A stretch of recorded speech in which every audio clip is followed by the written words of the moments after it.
विद्यार्थी मित्रों जो विडियो झांखो देखातो होय तो सेटिंग में जईने क्वॉलिटी में जईने हायर पिक्चर क्वॉलिटी अथवा 720 पिक्सल पर क्लिक कर नाखवानुं एटले तमारो विडियो एकदम क्लीन देखाशे।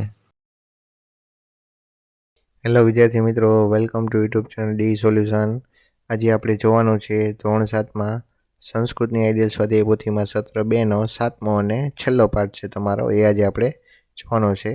विडियो गमे तो लाइक करजो, शेर करजो, कॉमेंट करजो अने तमारा बीजा मित्रों होय तो एने पण जरूर जरूर आपणे विडियोनी लिंक तमे व्हाट्सएप में शेर करी शको छो। वधारे विडियो जोवे तो प्लेलिस्ट में मूकेला छे तो अहींयाथी पण तमे नोखा नोखा धोरणना अने नोखा नोखा विषयना विडियो तमे जोई शकशो। चालो तो हवे तमारो छेल्लो पार्ट छे सत्रनो संस्कृतनो, ए आपणे जोईए। चलो पार्ट नंबर छे 7 सुक्तय। चलो एमां आपे छे सौथी पहेला तमारा फेवरेट विकल्पो। चलो पहेलो प्रश्न छे, माता अने मातृभूमि शेना करता महान छे? तो के बी स्वर्ग। पछी बीजું છે ગરિયાસી શબ્દનો શું અર્થ થાય? તો કે બી ચડિયાતી। પછી ત્રીજું છે આપત્તિ શબ્દ છે ગુર્જર ભાષામાં ક અર્થ અસ્તિ? તો કે એ આપત્તિમાં।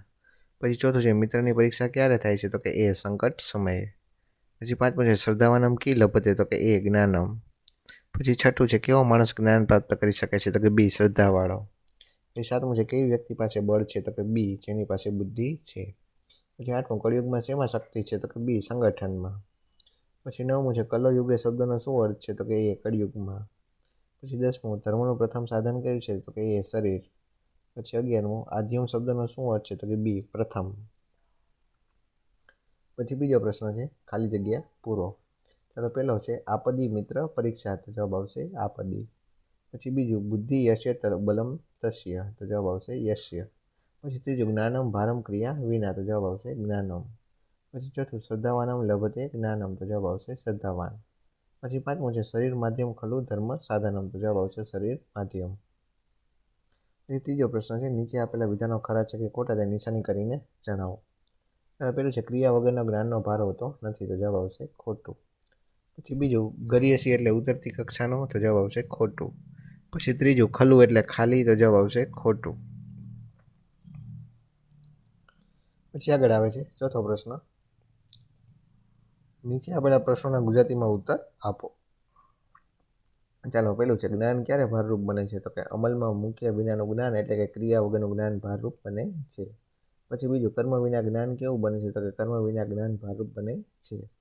પછી ત્રીજું સ્વર્ગ કરતાં શું ચડિયાતું છે? તો કે માતા અને માતૃભૂમિ સ્વર્ગ કરતાં ચડિયાતી છે। પછી ચોથું જન્મભૂમિ વિશે સૂક્તિમાં શું કહેવામાં આવ્યું છે? તો કે જન્મભૂમિ વિશે સૂક્તિમાં કહેવામાં આવ્યું છે કે માતા અને માતૃભૂમિ સ્વર્ગ કરતાં પણ વધારે મહાન છે। પછી પાંચમું કોની પરીક્ષા સંકટ સમયે થાય છે? તો કે મિત્રની પરીક્ષા સંકટ સમયે થાય છે। પછી છઠ્ઠું જેની પાસે બુદ્ધિ છે તેની પાસે શું છે? તો કે જેની પાસે બુદ્ધિ છે તેની પાસે બળ છે। પછી સાતમું છે શરીર શેનું પ્રથમ સાધન છે? તો કે શરીર ધર્મનું પ્રથમ સાધન છે। ચાલો પછી આગળ આવે છે પાંચમો પ્રશ્ન, નીચેની સૂક્તિના ભાવાર્થ એ તમારી માતૃભાષા એટલે આપણી માતૃભાષા કઈ છે? ગુજરાતી, તો એમાં તમારે લખવાનો છે। ચલો પેલું છે જ્ઞાનમ ભારમ ક્રિયા વિના, તો કે ક્રિયા વગરનું જ્ઞાન ભારરૂપ છે। તો આ સૂક્તિમાં જણાવ્યું છે કે અમલમાં મૂક્યા વિનાનું જ્ઞાન ભારરૂપ છે। જ્ઞાની પુરુષ જ્ઞાન અનુસાર આચરણ ન કરે તો તેનું જ્ઞાન વ્યર્થ છે। મેળવેલ જ્ઞાનને આચરણમાં ન મૂકનાર માણસ સમાજમાં આદરને પાત્ર બનતો નથી। આથી જ્ઞાની માણસે ક્રિયાવાન બનીને જ્ઞાનને અનુસરવું જોઈએ। પોતે મેળવેલ જ્ઞાનનો કર્મ દ્વારા ઉપયોગ કરવો જોઈએ। પછી બીજું છે જનની જન્મભૂમિશ્ચ સ્વર્ગાદપી ગરીયસી, તો કે માતા અને માતૃભૂમિ સ્વર્ગ કરતાં પણ વધારે મહાન છે। વિશ્વની માતાની જોડ મળવી મુશ્કેલ છે। સ્વર્ગનું સુખ પણ માતાથી પ્રાપ્ત થતાં સુખ આગળ ફીકું છે। જેને માતાનું વાત્સલ્ય મળ્યું હોય તે ભાગ્યશાળી મનાય છે। એ જ રીતે જન્મભૂમિનું સ્થાન પણ સ્વર્ગ કરતાં ચડિયાતું છે। જન્મભૂમિ આપણી માતા જ છે, તેથી તેની રક્ષા કરવી આપણી પવિત્ર ફરજ છે।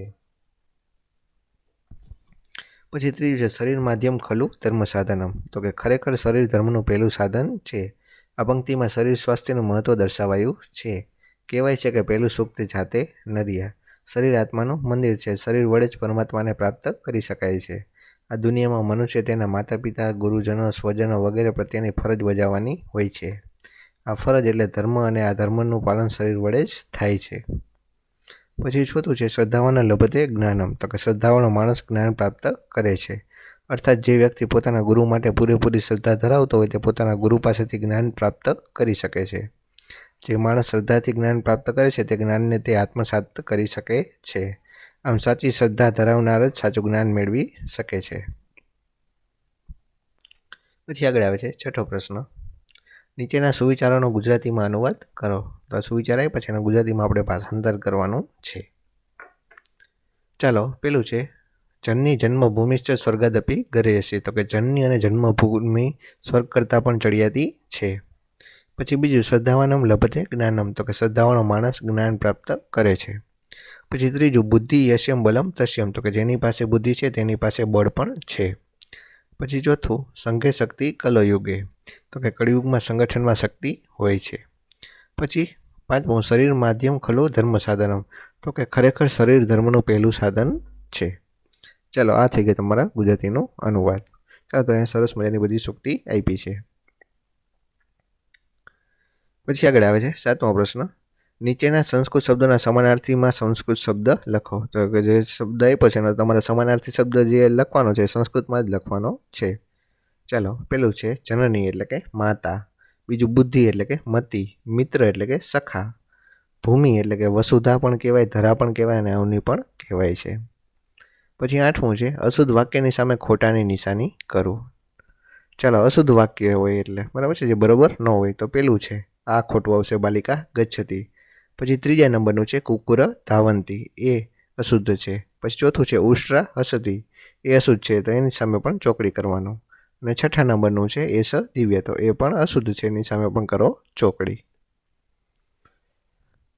ચાલો, અહીંયા તમારી સંસ્કૃતનો 7મા નંબરનો પાઠ પણ થાય છે પૂરો અને કોર્સ પણ થાય છે પૂરો. વિડીયો કેવો લાગ્યો તે કોમેન્ટ કરજો.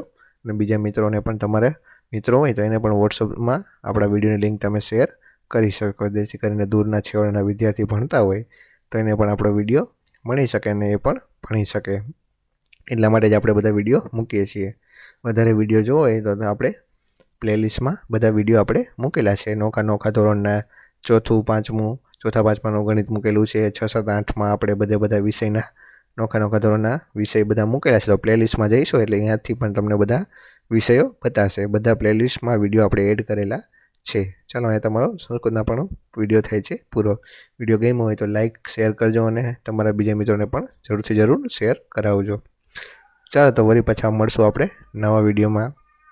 ત્યાં સુધી જોતા રહેજો આપણી ચેનલ ડી સોલ્યુશન. અને તમારા મિત્રોને ખાસ કહેજો કે આપણે વિડીયોની લિંક છે એ તમારા બીજા મિત્રો હોય તો એને પણ જરૂર આપણે વિડીયોની લિંક જે છે એ શેર કરજો. જે ન જાણતા હોય એ પણ આપણા વિડીયોની મદદથી ભણી શકશે. ચાલો, તો વળી પાછા મળશું નવા વિડીયોમાં. ત્યાં સુધી જોતા રહેજો આપણી ચેનલ ડી સોલ્યુશન.